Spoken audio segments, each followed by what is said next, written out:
1970 میں ایسا ہوا، ایک انقلاب کے نتیجے میں حافظ الاسد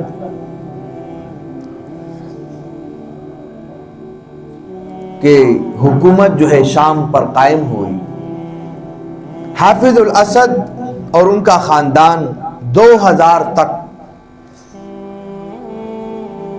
یعنی کہ 30 سال تک مسلسل اس نے حکومت کی۔ کتنے سال؟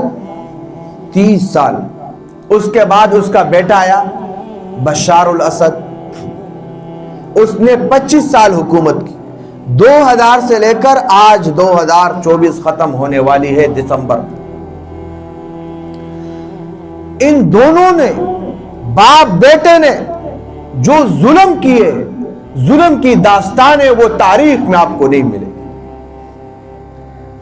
اللہ تبارک و تعالیٰ کے ہاں دیر ہے اندیر نہیں، وہ ان کے ہاں مہلت ملتی ہے، لیکن لوگ یہ سمجھتے ہیں کہ وہ تو دیکھنے والے نہیں ہیں، لوگ یہ سمجھتے ہیں کہ اس کی طاقت اور قدرت نہیں ہے، ہم پر چلنے والی نہیں ہے۔ نہیں، دھوکہ ہے۔ ہر پیسے والا، ہر حکومت والا جب وہ حکومت پر آتا ہے تو سب کچھ بھول جاتا ہے۔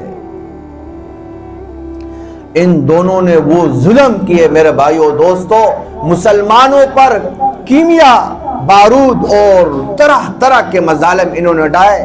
جب یہ مجاہدین نے اس ملک کو فتح کیا، 10 دسمبر کو اس ملک کو، شام کو فتح کیا، اس ملعون سے، ملعون کی حکومت کا تختہ پلٹ دیا گیا 10 دسمبر 2024 کو، تو آپ نے دیکھا اور تاریخ نے محفوظ کیا کہ 1 لاکھ سے زائد قیدی وہ ایسے اندھیروں میں بند تھے، وہ اندھیروں میں بند تھے، انہوں نے کہا کہ ہم نے روشنی کبھی دیکھی نہیں۔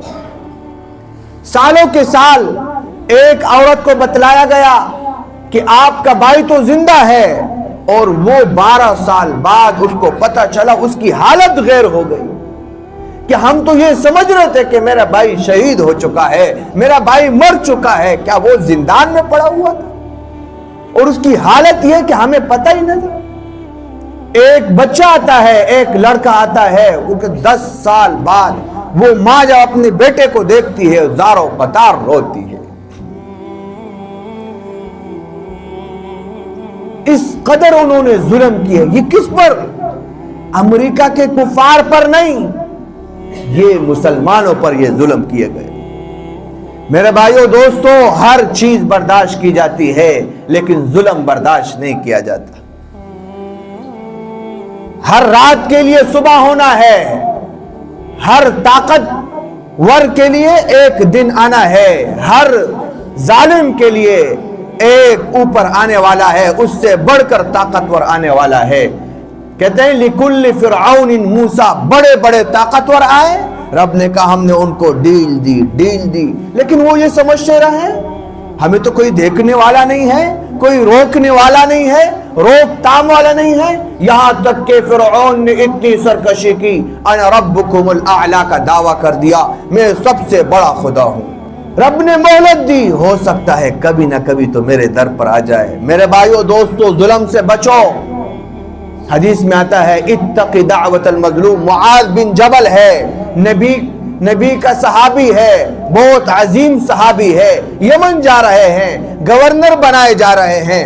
معاذ، کچھ نصیحتیں کرتا ہوں، اس کو یاد رکھنا۔ اے میرے حضور کیا فرمانا چاہتے ہیں؟ اللہ کے رسول نے فرمایا آپ گورنر ہونے کی حیثیت سے یمن جا رہے ہیں، لیکن یہ یاد رکھنا اتق دعوت المظلوم، مظلوم کی بددعا سے بچنا، مظلوم کی بددعا سے بچنا۔